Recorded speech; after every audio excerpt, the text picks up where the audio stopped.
thrilled to be here today in Missouri at the Westminster College. I met our esteemed guest, Mr. Churchill, the same time I met our mutual friend, Joseph Stalin. The three of us discussed peace 3 years ago at a conference.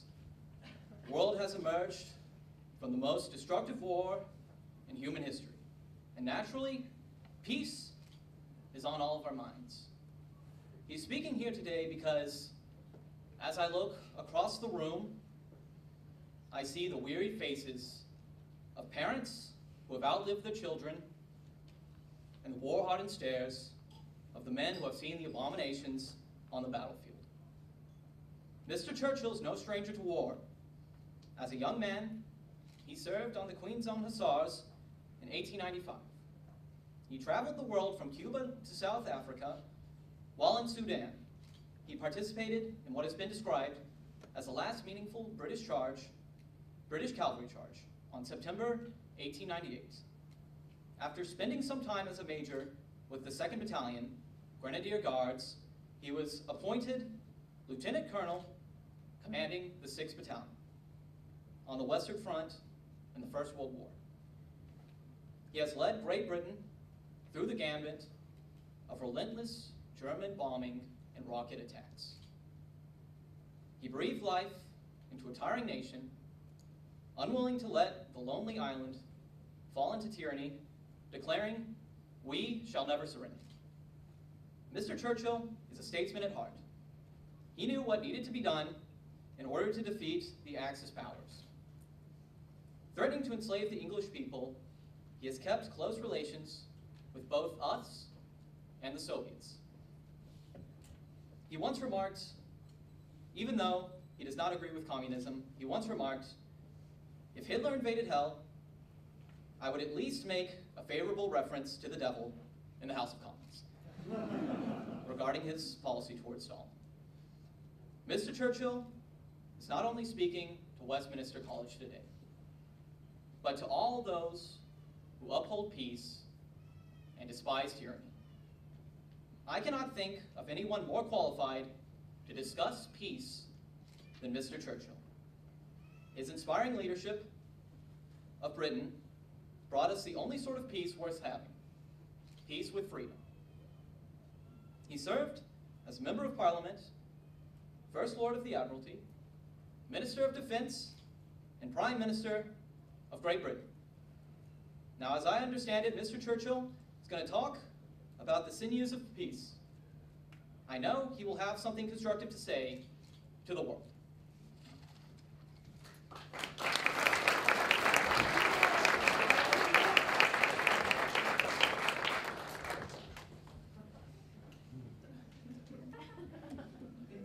Ladies and gentlemen, the United States stands at this time at the pinnacle of world power. It is a solemn moment for the American democracy, for with primacy and power is also joined in awe-inspiring accountability to the future. As you look around you, if you look around you, you must feel not only the sense of duty done, but also you must feel anxiety lest you fall below the level of achievement. Opportunity is here now, clear and shining for both our countries. To reject it, or ignore it, or to fritter it away, will bring upon us all the long reproaches of the aftertime. It is necessary that constancy of mind, persistency of purpose, and the grand simplicity of decision shall rule and guide the conduct of the English-speaking peoples in peace as they did in war. And we must, and I believe we shall, prove ourselves equal to this severe requirement. What then is the overall strategic concept with which we inscribe today? It is nothing less than the safety and welfare, the freedom and progress of all the homes and families, of all the men and women, of all the lands. To give security to these countless homes, they must be shielded from the two gaunt marauders, war and tyranny. We all know the frightful disturbance in which the ordinary family is plunged, when the curse of war swoops down upon the breadwinner and those for whom he works and contrives.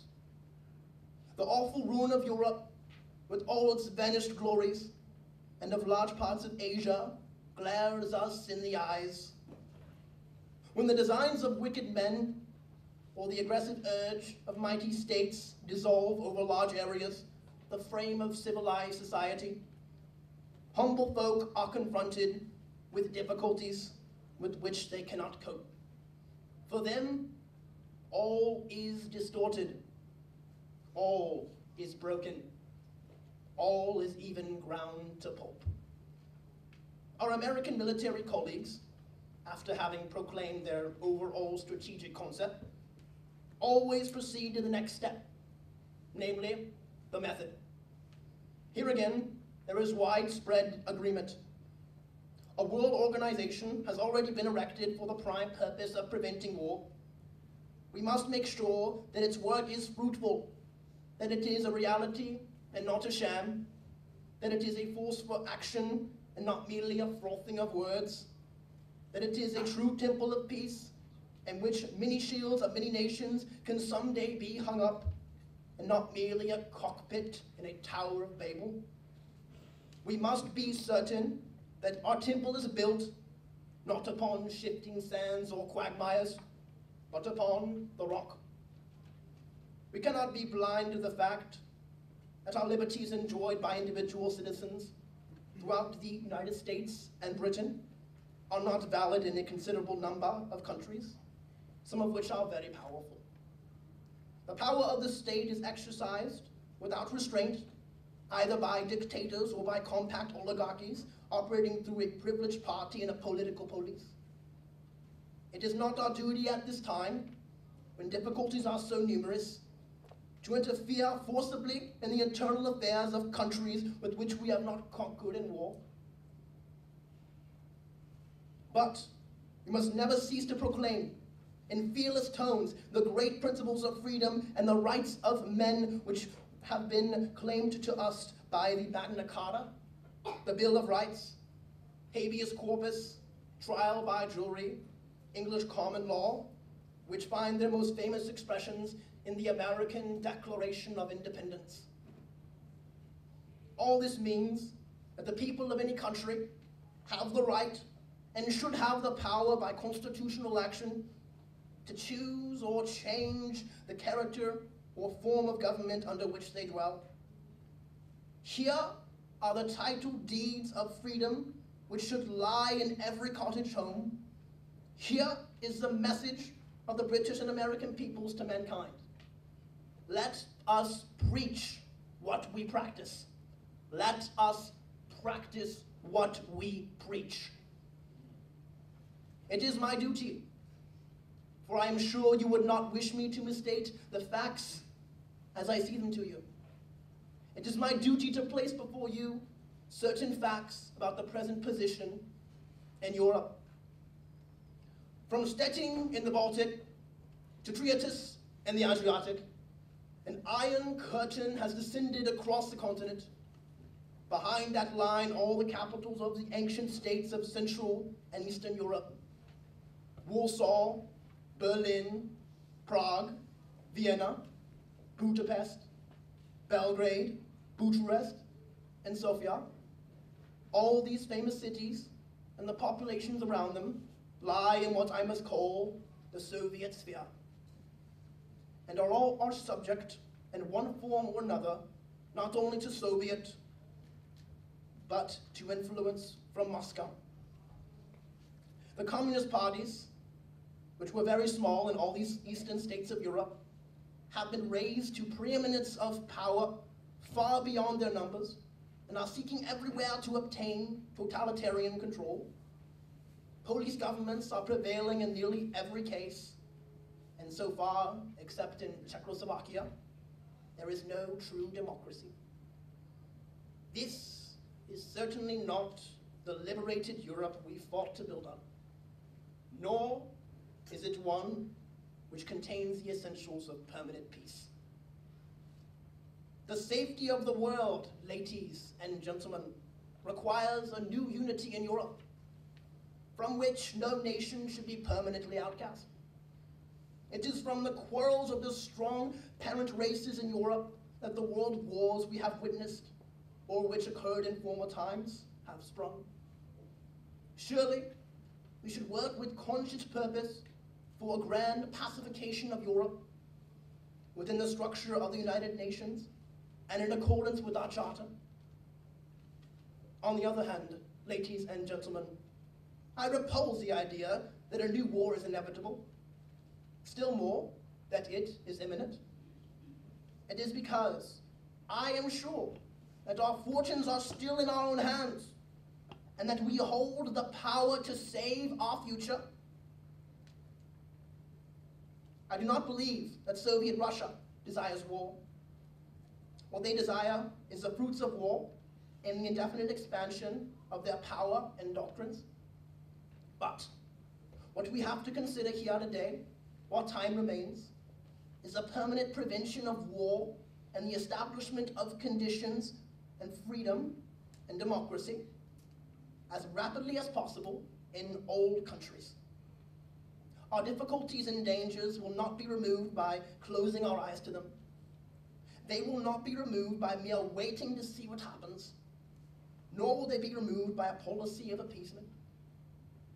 What is needed is a settlement, and this will no longer be delayed.